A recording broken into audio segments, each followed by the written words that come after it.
Wanted to make an addendum to my last video, and honestly, I should take it down, and I may, but I wanted to. I'm not overtly impressed with what they've released. I said that in my video. I am impressed with Wizards of the Coast for taking the step in this direction because I believe it's a step in the right direction. Um, I said I'm not overtly impressed because I expected them to kind of do something like this. I expected it when I first heard about what their vision was for it. So, in one regard, I'm not impressed. The other regard, I am impressed. Uh, I expected them to do that because they don't have a choice.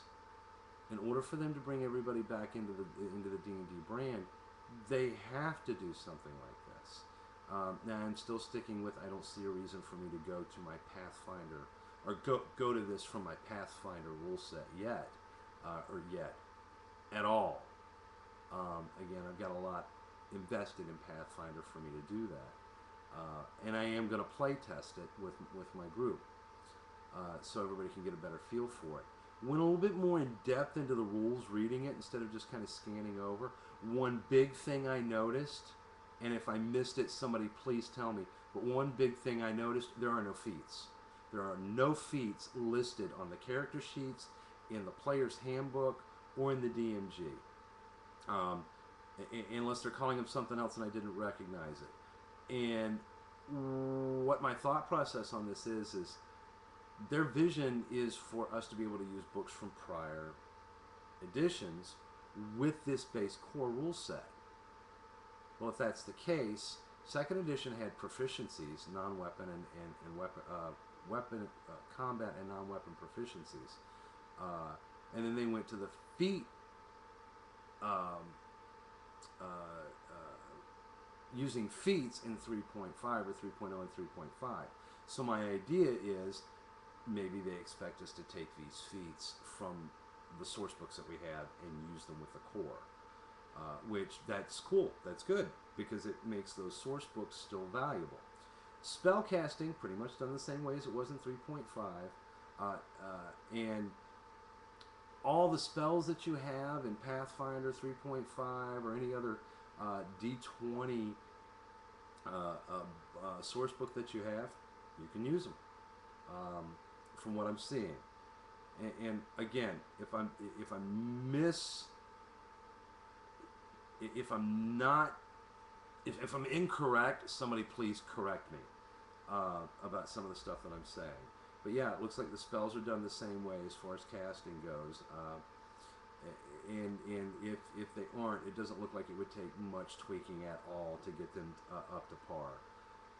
Difficulty checks, they now have a range of they now have a range for difficulty checks, and they talk about it being like a 10 is like the most low one that you can do. But then they go into ranges like 11 to 14 is moderate, and then from here to here is more difficult as it goes on, which I like. And they also make mention at the like for difficulty checks of 27 or higher, it's more or less deities that can do this without any assistance. Not that player characters can't do it, but they would need some sort of assistance to pull it off. Is what I'm seeing. Again, saving throws are stat based. The man, I had something on the tip of my tongue I wanted to tell you guys, and I can't remember what it was now. But again, no feats.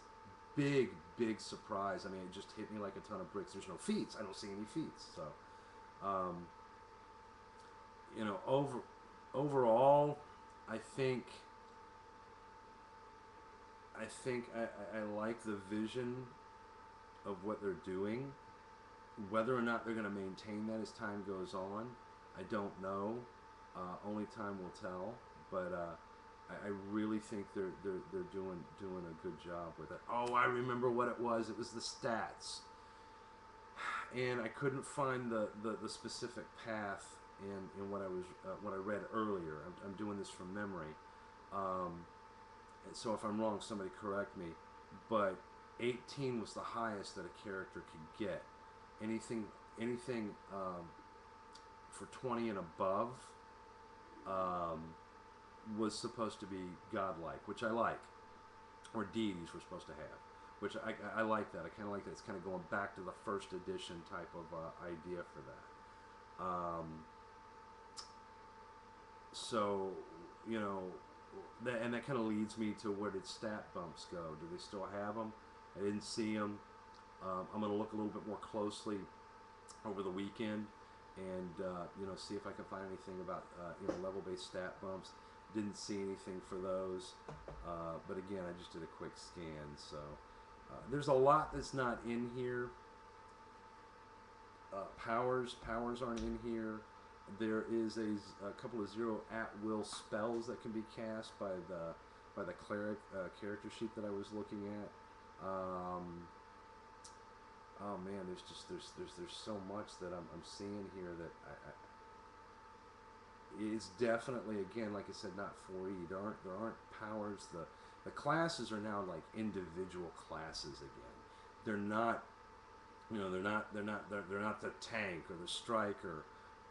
They're, you know, the cleric is the cleric. The cleric now has a job again, because I don't see anything about healing surges in there of, you know, healing people. You know, nobody has healing surges anymore, so it, you know, that kind of puts that back into play. I did see Turn Undead as a spell, and for the life of me, I mean, there's so many spells in 3.5. I can't remember off the top of my head if there is a Turn Undead spell for the cleric. I think there was, but I can't remember. Anyway, but again, just to kind of reiterate, saving throws are stat-based now. Checks. They've got something in there called checks, where basically what they're doing is taking the check and giving it its own title. So the example they give in the book is, you're trying to push on a door and there's an orc on the other side pushing against it, and you guys are fighting to try and get it open. Well, then you guys do a check against each other to see who wins that scenario. So, and it would be like a strength check. Give me a strength check, then you roll a strength check for the orc. Pretty straightforward. So the reason they're calling them checks, because that's what people call them. Dexterity check. Give me a wisdom check. You used to do that all the time in 2nd edition. Still do it kind of in Pathfinder and 3.5. And you know, over the course of from 1E to 2E to 3.0 to 3.5, and even in this, to a certain degree, I'm seeing where in 2E we did a lot of house rules. I'm seeing a lot of those house rules kind of start to come out in 3.5 and what have you. So, but yeah, I'm okay with what's going on. I'm not, like I said, it's got that classic D&D feel again. It's got that classic D&D feel again. Attacks are done by rolling a d20, and I may have said this in my last video. And you know, if you hit, the modifiers are applied. If you hit, great. If you don't, boom. You know, you miss. No daily powers, at-will powers, no powers at all. Martial guys are martial. They use the blade. You know, if it's enhanced, it's enhanced. If it's not, you gotta, you know, you roll the damage and then the modifier to your strength. Finesse weapons, I think they said in there that it was you can either apply your strength bonus or your dex bonus, whichever would be higher, on a finesse weapon roll. And I did notice, this is kind of a minor thing, I don't know why they did it. I did notice they took the bastard sword and took it down a notch to a D8 instead of a D10, and it, you know, it now does the same damage as a longsword. I don't know why they did that. You know, I thought it was okay where it was at. Sorry, I'm getting tired. I don't want to run out of time here. I tried to record this before and ran out of time. I think I mentioned that earlier. I'm just kind of throwing a lot of information out there that I can remember from what I'm seeing now, and I don't want to have to go through and open up everything else. But I do have the cleric spell sheet up, and And again, I'm not seeing any powers, but I'm not seeing any feats either. So I wonder if they kind of made it up, left it up to us to input those feats with our characters from the other source books. Which, you know, that's pretty cool. I can handle that. It's not a problem. You know, our community as a whole is very innovative and creative to begin with. It is at the core and nature of what we are, because of, you know, not because of D&D or Pathfinder or any of the role-playing games. We got into it because we are creative individuals by nature. You know, you may suck at art. I do. I can draw 2 stick figures and that's about it, and you're lucky if you recognize what they are. My daughter, on the other hand, is an absolutely amazing artist. One of the guys that I play D&D with, I've been with him, he's been with me a long time. I'm going to show you a little bit of artwork here that he's drawn for me with a ballpoint pen, no less. I'm just going to show you a picture. I've got it here of a character, of a villain in my campaign named Orthox. Oh, I thought I knew what it was. Ah, here he is. His name is Orthox, and he's wielding a blade called the Edge of Sin. I came up with a storyline, the creativity, and I said, man, I'd really love to have some original artwork for my campaign. And he drew this. I don't know if you can see it, but this is Orthox, a Death Knight. He's an ancient Death Knight, and he's wielding the Edge of Sin, which is actually a being that can